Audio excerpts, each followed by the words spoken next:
I've already seen something that's changed my life. Business of Architecture, episode 409. Hello and welcome back, Architect Nation. I'm Enoch Sears, and this is the show where you'll discover tips, strategies, and secrets for building an architecture practice that empowers you to do your best work more often. This podcast is produced by Business of Architecture, leading business consultancy for architects that helps firm owners structure their practice and their teams for freedom, creative fulfillment, and financial reward. Every year here at Business of Architecture, we take on a select number of firms to work with to implement the SMART practice method. As part of this process, we run a yearly transformation contest to celebrate the growth and the continual success of these exceptional firm owners. Today, in today's podcast episode, you'll hear 5 of their stories. Each of these firm owners that you'll hear today has shown courage, passion, and drive in their stand to be the best leaders they can be. After you listen to each of these stories, head over to businessafarchitecture.com/transformation so that you can vote for your favorite. I hope you are touched, moved, and inspired by these courageous and heroic firm owners. The first that we'll hear from is architect Ryan Biles. Hey everybody, this is Ryan Biles. I'm an architect in Lone Oak, Arkansas. My practice consists of me and a part-time intern. And our specialty is adaptive reuse for historic buildings in downtown fabrics and small communities throughout the Delta. Primarily, I knew that I was lacking some direction, lacking some focus for sure. My days, my schedule, the trajectory of my practice were all very undetermined, and there wasn't a clarity of purpose there. So after I came to the realization that I had not fully embraced the role of a firm owner as a small business person, as not just a person who trades money for architecture, but actually as someone who's leading an organization. And when I came to the understanding that I needed to really become a better business person, I engaged with Business of Architecture and wanted to make sure that I was able to, find an accountability partner and a cohort that would keep me accountable. B, learn basics about process and firm management. And C, again, just have that direction that was I had recognized was lacking due to a lack of purpose. When I'd worked for a larger firm, I always understood that stress and having a certain level of, lack of health was just part of being an architect. My own sense of purpose behind what I was doing as a practitioner, person in the field, was not really existent in terms of relating how I did my work to who I was as a person and my spiritual purpose. And again, having been an architect for so many years, I don't know that I'd really considered any impact on my family directly, other than I believed that things could potentially be better. I didn't have a clarity behind what that would be. Financially, that was the biggest motivator. There was no consistency, and I didn't have a basic financial understanding of how to operate a business and the long-term impacts that my lack of understanding were having.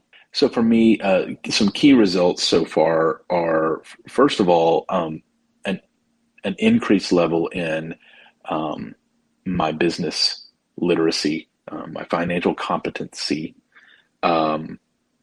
just some core things that without these, I don't really know how I could have sustained as a business owner for much longer on the pattern that I was on.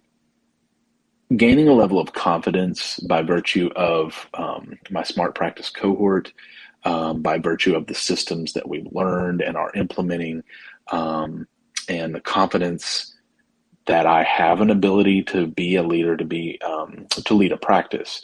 I'd always thought of myself as a leader, but weirdly not in the context of my architecture practice. And so, again, competence and confidence are two big growth areas for me. The confidence has absolutely changed the way I approach my conversation about the work that I do with others. And again, of course, it's affected my self-talk as well. And so I'm extremely grateful because there's so much clarity behind why I'm doing what I'm doing.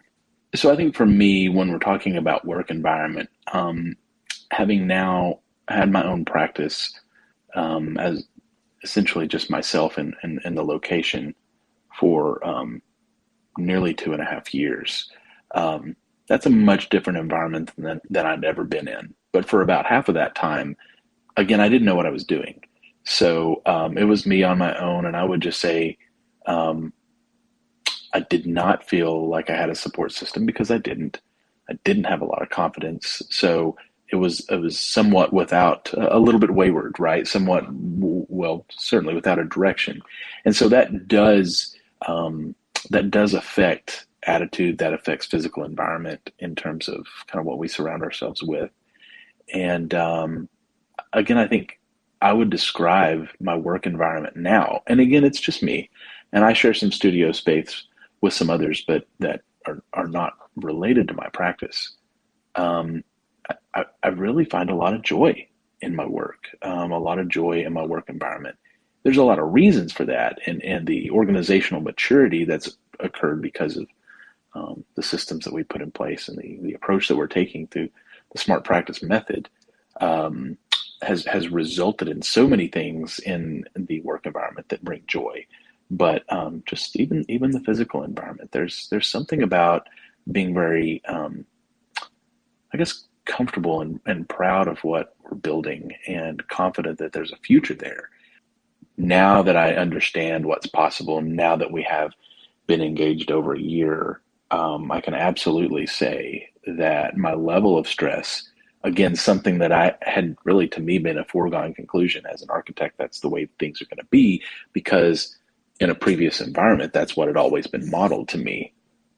To have that be so 180-degree different than where I was previously employed, and that had really defined the culture of practice for me.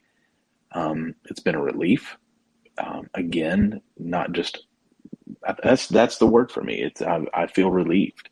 The confidence that referenced in the previous answer has absolutely changed the way I approach. Our progress has been demonstrable. We've doubled our revenue in a year, year over year. I've learned to delegate tasks. I have people I can delegate tasks to now. And so that transformation has been financially, it's been in the business development methodology and the results of that methodology.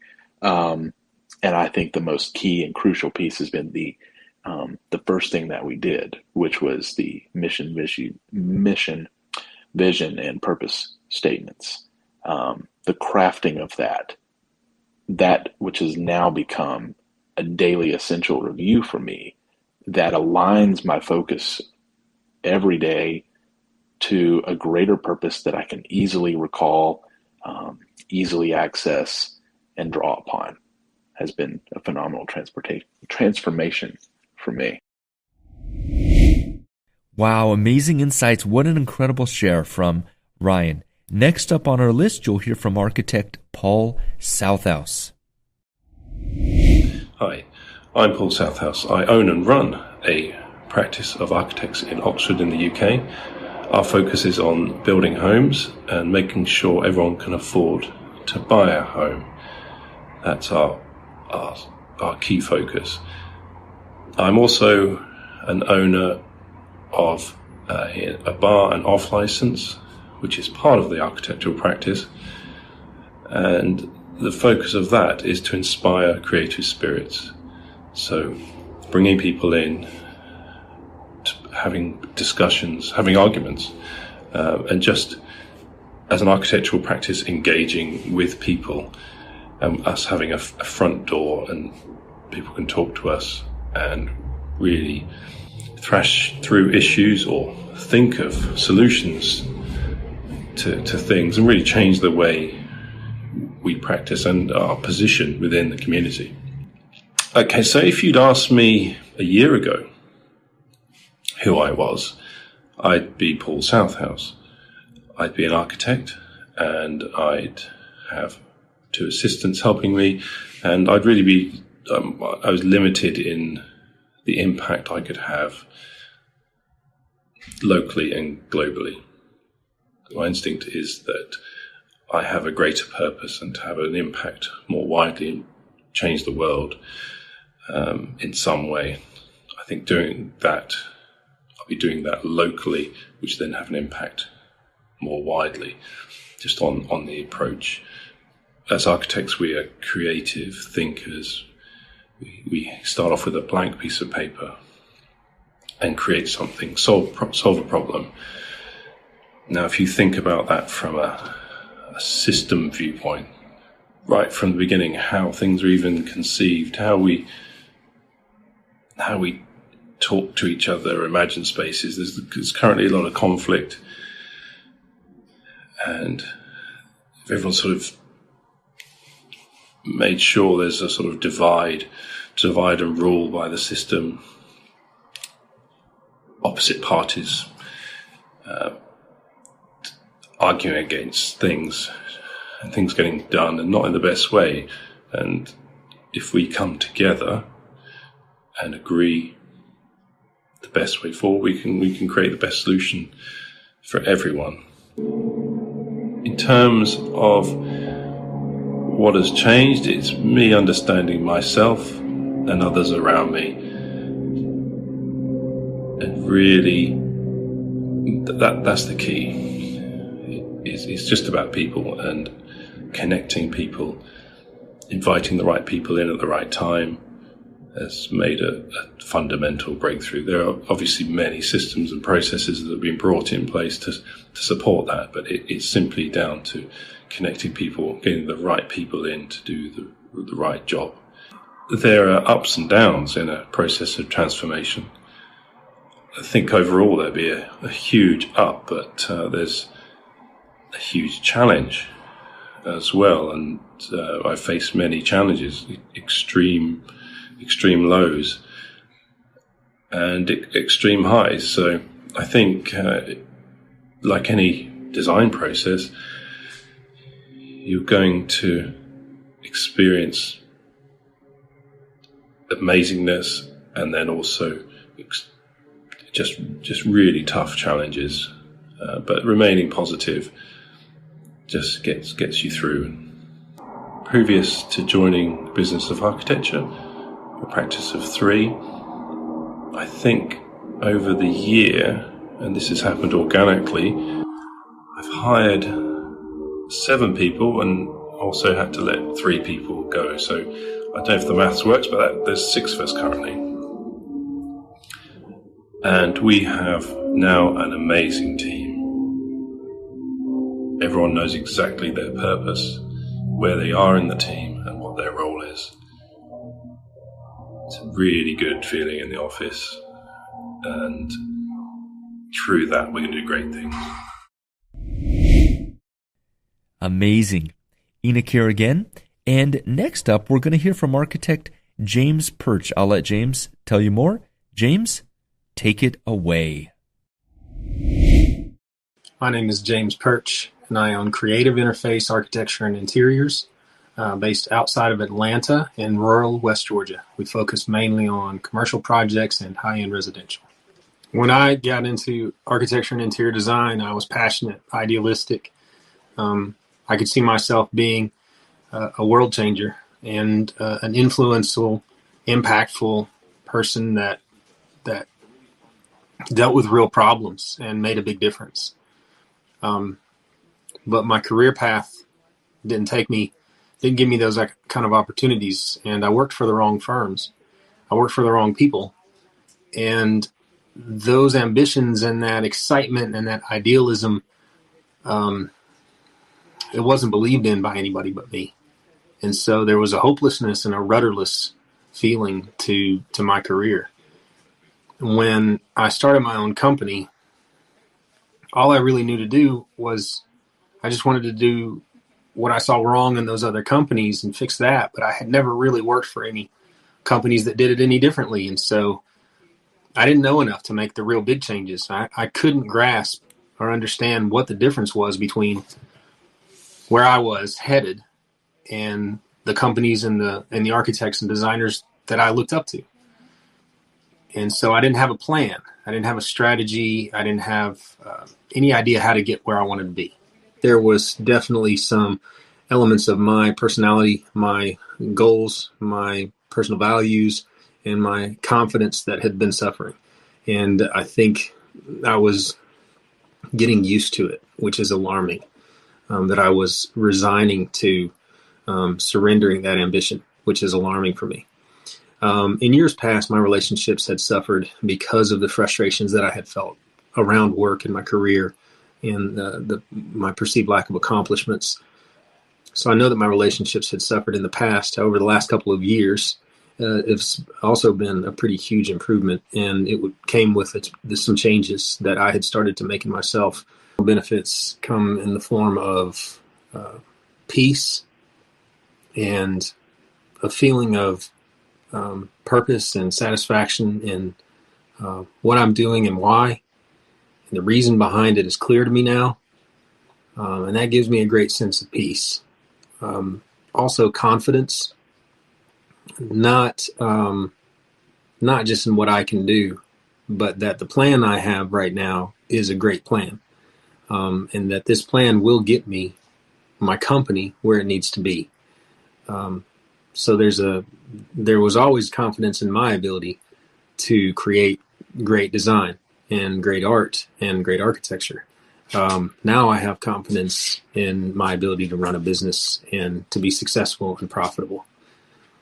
The satisfaction and the excitement around, I don't know if those are emotions, but it's changed, and it's a big change for the better. The work environment has improved pretty dramatically for a lot of reasons. One of the reasons is when we identify our purpose and we operate with integrity, we say no to the wrong projects. So we've eliminated a lot of the bad kind of projects that used to be time sucks.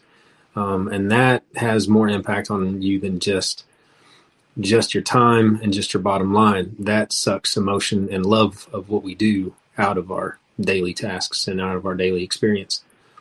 Another big aspect was to identify people's personality types, their strengths and weaknesses, and then create jobs for them within the company that suited their strengths, and delegating responsibilities to them that they're going to be good at and that they're going to embrace. So all the right people in all the right seats on the bus. The other aspect that has been a big change is the ambition or the enthusiasm that we see our future with. So as we're having team meetings, we used to talk about an ambitious future. We used to consider it as a possibility, but today it's inevitable. It's exactly where we're headed, and we're all excited about it, and we talk about it openly. And so the enthusiasm that surrounds us is exciting. And I'm the biggest example of that. The way that I feel about what I'm doing and why I'm doing it is probably the area of biggest change. We all talk about how this is one of the most exciting changes and the most rewarding things and experiences that we've ever been through, and yet it's different for every single one of us. So every single one of us is getting more than we expected. It's being catered to our needs, our desires, and our expectations, and each one of us are having a completely different and individual experience.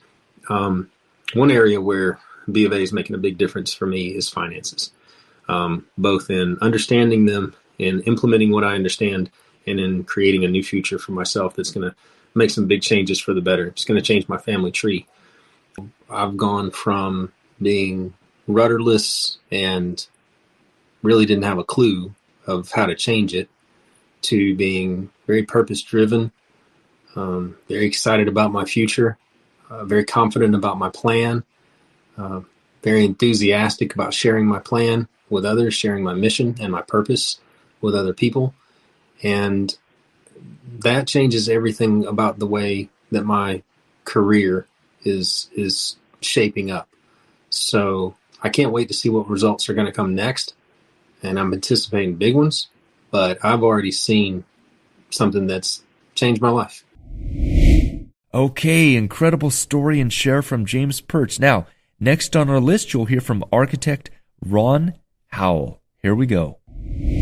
Hi, my name is Ron Howell, and I have a four-man firm here in Los Angeles, and we focus mainly on high-end homes here on the west side of LA.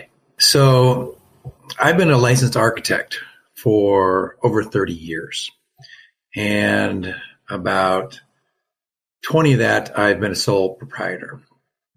And about 5 years ago, I got really busy and decided, I need help. I need to hire. I need to get a few people working for me. But I really didn't know how to go about doing that. So I decided to get a partner.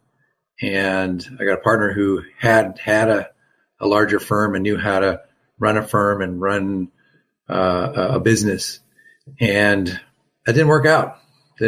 For whatever reason, the company just struggled. So I went back out on my own and decided I need help. I need a professional. I don't want to recreate the wheel here. I need some help to get this together because I'd like to take all this knowledge I've had and all this body of work that I've had for the last 30 years and figure out a way to put it together in a way that I can retire and just put this body of work to work for me. So maybe teach some people who are, future architects and, pass this down to someone who's interested in taking it over. I have no idea what that entails. So all-nighters are tough on your body when you're 20. But after 20 years of all-nighters, it starts getting to you. And, I got to the point where this is really starting to be a problem. I've got a meeting with a plan checker at 7 a.m. the next morning, and I'm up at 3, still finishing up the plans and getting ready to print it out at 6. And not only am I a mess at the meeting with the plan checker, it's just not healthy. And it's not good for my spiritual well-being. My constitution is not well when I'm panicked and scrambling and not organized. So that just didn't do well for me. Even as I tried to meditate and become, spiritually enlightened here, the scrambling around and unorganized was making me crazy and killing me. And not only was killing me, it was really hurting my relationships with both my employees and my significant others and family, friends, kids. My employees, I was not, really ever trained to really take care of my employees in a way that was really inspiring. And I would just kind of get pissed off and, what the fuck didn't they teach you, the size of a 2x4 at school? What's wrong with you? No way to lead or no way to, take control of a company, giving guys shit. So I really needed to figure out a way to make these relationships a little more fruitful. And, financially, I was, scrambling every month to pay the bills and pay employees. And it was just, really, I had to do something. I was in a state of, complete, basically panic. I had to get some organization. I had to figure out a way to rein in my employees. I had to figure out a way to have some kind of financial clarity in the situation I was in. I needed to know how to run a business. I did not know how to run an architecture firm. Boy, I could make plans, I could design, but as far as running a business, I needed help. So the main thing that the business of architecture did for me is it made me a better person. I am a better father, I'm a better businessman, I'm a better partner, and I'm a much better leader from learning about integrity. One of the first things that they teach you in business of architecture is integrity. And it's something that was really, really missing in my life, and I didn't really realize it. I was always known as the guy who was always 5 minutes late. That was my reputation. And that's not a very good reputation to have, whether it's in business, whether it's partnerships or with your employees or with your kids. So to have that awareness and have that change really changed my life. And there's a lot of parts of business of architecture that did great things for me. Feeling like I'm living my life with integrity feels amazing. It feels like I'm really finding my purpose in life. Finally.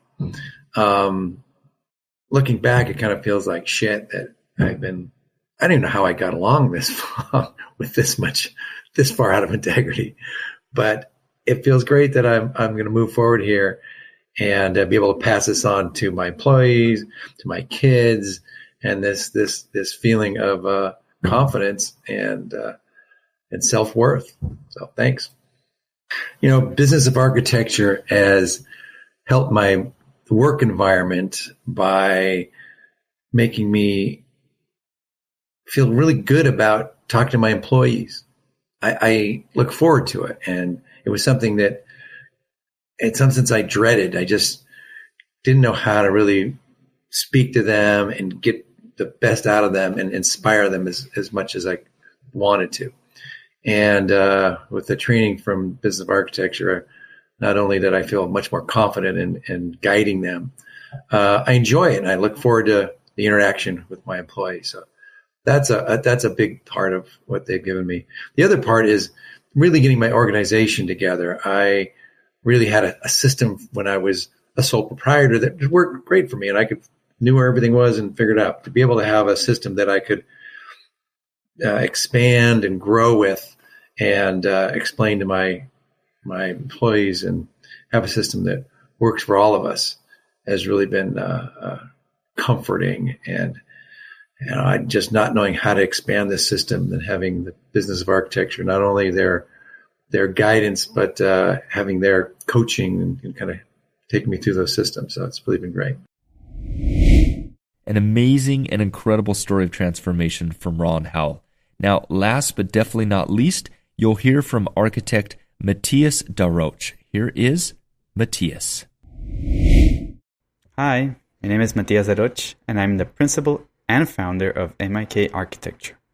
We are a 4-person firm in Miami, Florida, and we specialize in high-end, contemporary, or modern-style residential projects, mainly for developers or investors down here in South Florida. I came to Miami from Chile as an investor myself, and I quickly realized that I needed to get my architecture license for various motives. When I finally got it, I was able to create the firm, and as such, of course, new challenges came along. Now, a bit more context. While studying to earn my license in Florida, I was told so many times that architecture doesn't pay, and that if I want to earn real money, I should be a builder. And I just didn't want to believe it. And my stubborn mind, I only wanted to prove them wrong. I also knew that it wasn't going to be easy, and I didn't have the tools or the knowledge. So then another journey began. Who can I learn from? Who can teach me how to get the tools? A few months later after opening, COVID hit. And that brought even more challenges. At the beginning, when I founded the firm, I felt empowered, optimistic, ready to take on the world. A few months later, COVID hit and all those doubts rushed into my head. Mentally, I was both challenged and worried about this new startup, plus this new pandemic world. On one hand, I was wanting to prove people wrong, but on the other hand, I was asking to myself, what if they were right? Who am I to know those answers? What if I don't make ends meet? On top of that, I was physically exhausted. After studying to get my license and starting the firm, I didn't have any buffer time to wind down. Never really had that chance, and I was already working hard and late to meet the deadlines and trying to please clients. I was more worried about finishing plans and pleasing these clients than even thinking of what the next steps of the firm was going to be. And I was constantly extinguishing fires. In another time, I would have thought that working harder meant to having a better pay, but that didn't really happen often enough. I never felt I had like that economic freedom I was looking for. And at the time, I would just say to myself, I'm investing my time, I'm planting seeds, or whatever the excuse I thought of at the moment. Soon I realized that there were many firm things to be done that I either didn't know how to do them or I didn't know that I needed to do them. Not to mention strategy, or actually the lack of strategy. All of that at the end added more pressure to my exhaustion. That same exhaustion also had a toll on my wife. She was the best during the whole studying to get my license period. She covered for me on household chores, and she had an amazing patience. And she was also very excited for me. But she too was exhausted. Furthermore, just a few months later, she got pregnant.